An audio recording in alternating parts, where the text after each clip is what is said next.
नमस्कार, एक बार फिर स्वागत है आपका जी राजस्थान पर। मैं आपके साथ हार्दिक दवे। और चलिए, इस वक्त एक बड़ी खबर सामने आ रही है बीकानेर से बड़ी खबर का रुख कर लेते हैं। कांग्रेस प्रत्याशी गोविंद राम मेघवाल पर कुछ आरोप लग रहे हैं। नामांकन में आपराधिक तथ्य छिपाने के आरोप गोविंद राम मेघवाल पर हैं। बीजेपी विधि समन्वयक जिला प्रकोष्ठ ने जिला निर्वाचन अधिकारी से इस बारे में शिकायत की है कि अपने आपराधिक रिकॉर्ड उन्होंने छिपाए हैं। हालांकि शिकायत में देरी के चलते अब निर्वाचन अधिकारी कार्यालय की ओर से कोई कार्रवाई नहीं हो सकती।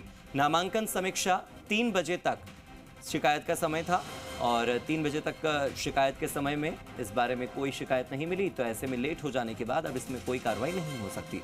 शिकायत में भारतीय जनता पार्टी से एडवोकेट अशोक प्रजापत और चतुर्भुज सारस्वत ने नामांकन में आपराधिक तथ्य छिपाने के आरोप लगाए हैं।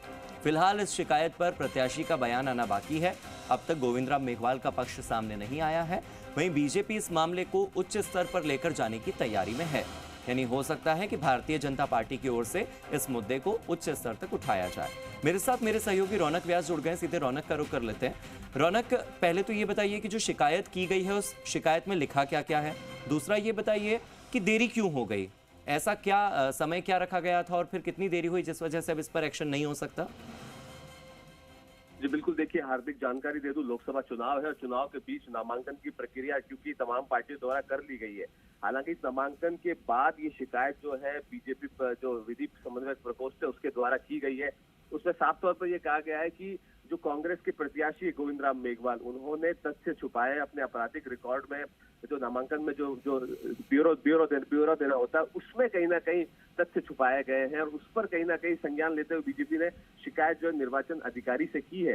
हालांकि अधिकारी को जो शिकायत की गई है उसमें ये भी कहा गया कि देरी से की गई है, तो कार्यवाही अब निर्वाचन विभाग कार्यालय जो है बीकानेर उस स्तर पर नहीं हो पाएगी, इस तरह की जानकारी मिली है। लेकिन सबसे बड़ी बात यह है कि जयनारायण व्यास कॉलोनी थाने में आपराधिक मामले दर्ज थे, जिसमें 6 मामले थे। 6 में से 5 में एफआईआर लग चुकी है। एक मामले को लेकर बीजेपी जो है इस पूरे मामले को जो है उच्च स्तर पर ले जाने की तैयारी कर रही है। हालांकि देखिए, जो जानकारी हमारे पास है, बीजेपी प्रेस कॉन्फ्रेंस करने वाली है 11:30 बजे। इंतजार करना होगा कि प्रेस कॉन्फ्रेंस में क्या नए तथ्य लेकर सामने आती है। जी, भारतीय जनता पार्टी की ओर से कहना है कि वो इस मामले को उच्च स्तर पर लेकर जाने की तैयारी में है, तो क्या मतलब है बीजेपी विधि समन्वयक जिला प्रकोष्ठ का? उच्च स्तर से उनका मतलब क्या?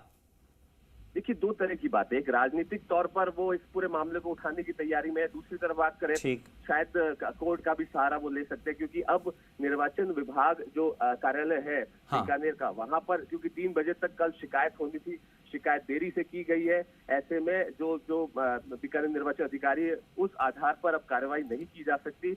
हालांकि जो जानकारी निर्वाचन विभाग अधिकारी की तरफ से मिली है वो ये कि जितने तथ्य सामने आए हैं तमाम नामांकन के, उसमें किसी भी तरह की कोई गड़बड़ है नहीं, इस तरह की जानकारी आई है। हालांकि इस पूरे वाक्य को किस तरह से अब बीजेपी उठाती है उस पर कहीं ना कहीं तमाम लोगों की नजर होगी। हालांकि दूसरी तरफ गोविंद राम मेघवाल का इस पूरे मामले को लेकर कोई बयान आया नहीं है, जिसका इंतजार करना होगा। जी, तो रौनक, जिस तरह से आप बता रहे हैं कि 6 मामले हैं टोटल और उसमें से 5 को लेकर उन्होंने डिक्लेरेशन दिया है, 1 को लेकर बीजेपी का आरोप है, लेकिन अगर ये आरोप है भी तो इससे पहले जब स्क्रूटनी हुई तब भी तो इन 6 मामलों के बारे में निर्वाचन आयोग को पता होगा।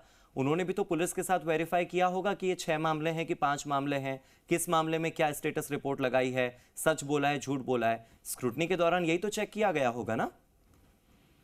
निश्चित तौर पर देखिए, जब नामांकन प्रक्रिया की जाती है, नामांकन भरा जाता है, उसमें एक चीज का ब्यौरा आप जो है प्रत्याशी के द्वारा दिया जाता है। चाहे संपत्ति का मामला हो, चाहे आपराधिक मामले हो, चाहे तमाम उन पहलुओं को उसमें रखा जाता है, उस पर स्क्रूटनिंग होती है, जांच की जाती है। जिस तरह से एसपी ने जो बात सामने रखी है, जो जानकारी हमारे पास आई है वो ये कि जेएनवीसी जो थाना है वहाँ 6 मामले थे। 6 मामले में 5 में एफआईआर लग चुकी है।